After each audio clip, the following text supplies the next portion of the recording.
माता रानी दोस्तों, आप सभी का बहुत बहुत स्वागत है आपके अपने चैनल राधा कृष्ण ऑफिशियल में। उम्मीद करती हूँ आप लोग बहुत अच्छे होंगे। तो ये बताने के लिए कमेंट बॉक्स में जय श्री गणेश ज़रूर लिखिएगा। तो चलिए दोस्तों, इस वीडियो में हम माघी चौथ, संकट चौथ और तिल चौथ व्रत की कथा सुनेंगे। तो आप लोग कथा को पूरा ज़रूर सुनिएगा। तो इस जो व्रत में है वो चंद्रदेव, भगवान गणेश और संकटा माता के पूजा करने से सभी मनोकामनाएं पूर्ण होती है। ये जो माघी चौथ का जो व्रत है, जिसे संकट चौथ भी कहते हैं, तो ये व्रत माघ मास के कृष्ण पक्ष के चतुर्थी तिथि को मनाया जाता है।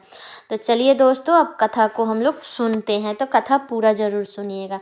किसी गांव में एक साहूकार और साहूकारनी रहती थी। दोनों पति पत्नी में से कोई भी व्रत, पूजा पाठ, दान उपदान कुछ नहीं करते थे, जिसके कारण उनका कोई संतान नहीं था।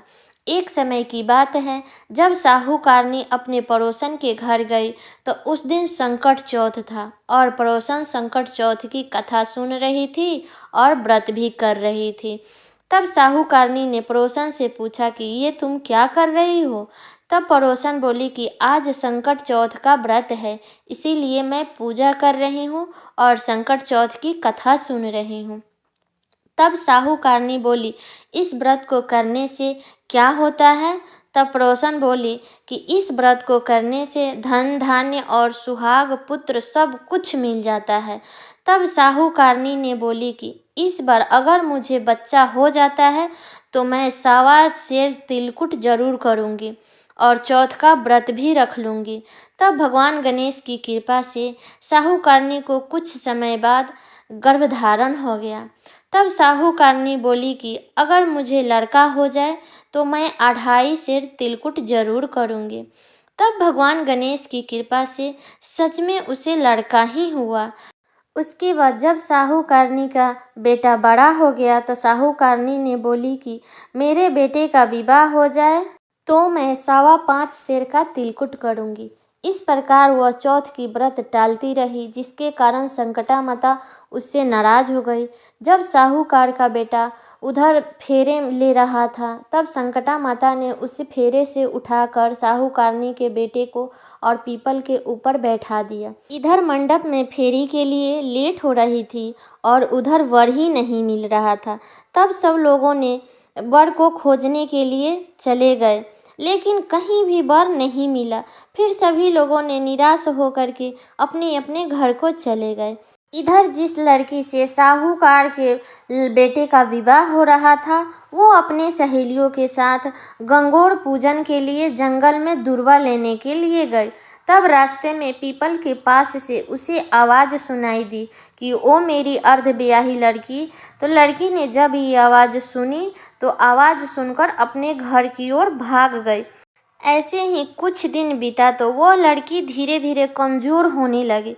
तब लड़की के कमज़ोर होते देख करके लड़की की माँ बोली, बेटी क्या बात है, तू इतनी अच्छी खा रही है, इतने अच्छे पहन रही है, फिर भी तुम दिन प्रतिदिन इतनी दुबली क्यों होते जा रही हो? बेटी तुम्हें क्या हुआ है, मुझे सब कुछ साफ साफ बताओ। तब लड़की ने अपनी माँ से कहा कि मैं जब भी जंगल में जाती हूँ दूब लेने के लिए पूजा के, तो पीपल के पेड़ से एक आदमी बोलता है, ओ मेरी अर्धब्याही। और जो ये आदमी ये बात बोलता है उसके हाथों में मेहंदी लगी है और सिर पे सेहरा भी बांध के रखा है। जब ये सब लड़की की माँ सुनी तो लड़की की माँ ने पीपल के पास में गई तो देखा कि ये तो मेरा जमाई है।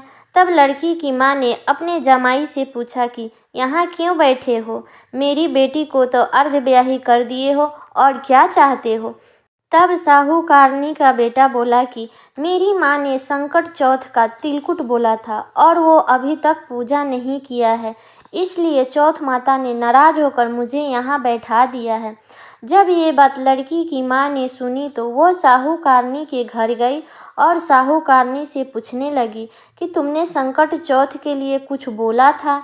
जब ये बात सुनी साहूकारनी ने तो कहने लगी कि हाँ बहन, मैंने संकट चौथ करने की मनौती मांगी थी और तिलकुट करने का भी बोला था और मैंने व्रत को टालती गई। शायद इसी वजह से संकटा माता मुझसे नाराज हो गई है और उन्होंने मेरे बेटों को भी गायब कर दिया है।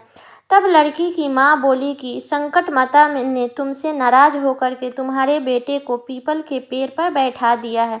अगर तुम संकट चौथ का व्रत करोगी तो तुम्हारे बेटे को वापस भेज देगी। तब अपनी गलती मान करके साहूकारनी ने संकटा माता से क्षमा मांगी और कहने लगी कि हे संकटा माता, हे विघ्नहर्ता गणेश जी, मुझे क्षमा कर दो और अब की बार मैं संकट चौथ का व्रत जरूर करूंगी। हे विघ्नहर्ता गणेश जी, संकटा माता, अब की बार मेरे बेटे को घर ले आओ तो 2.5 मन तिलकुट करूंगी। ऐसे सुनते ही विघ्नहर्ता गणेश जी और संकटा माता ने प्रसन्न हो गई और फिर साहूकारनी के बेटे को वापस ला करके मंडप में बैठा दी। तब साहूकारनी के बेटे का विवाह खूब धूमधाम से उसी लड़की के साथ हो गया। इसी तरह साहूकारनी के बेटे और बहू घर पर वापस आ गए। तब साहूकारनी ने 2.5 मन तिल किया और कहने लगी कि हे विघ्नहर्ता गणेश जी, हे संकटा माता, आपकी कृपा से मेरे बेटे और बहू घर पर आ गए हैं और अब से मैं हमेशा तिलकुट करके व्रत करूंगी। इसके बाद सारे गांव वालों ने भी तिलकुटा चौथ के साथ साथ संकटा चौथ का व्रत भी रखना शुरू कर दिए थे। हे विघ्नहर्ता गणेश भगवान, हे संकटा माता, जो भी इस कथा को कह रहा है, सुन रहा है और इसमें हुंकार भर रहा है, उसके सारे दुखों को दूर करना। जैसे अपने साहूकारनी के बेटे का दुख दूर किया, वैसे ही सभी के दुखों को दूर करना।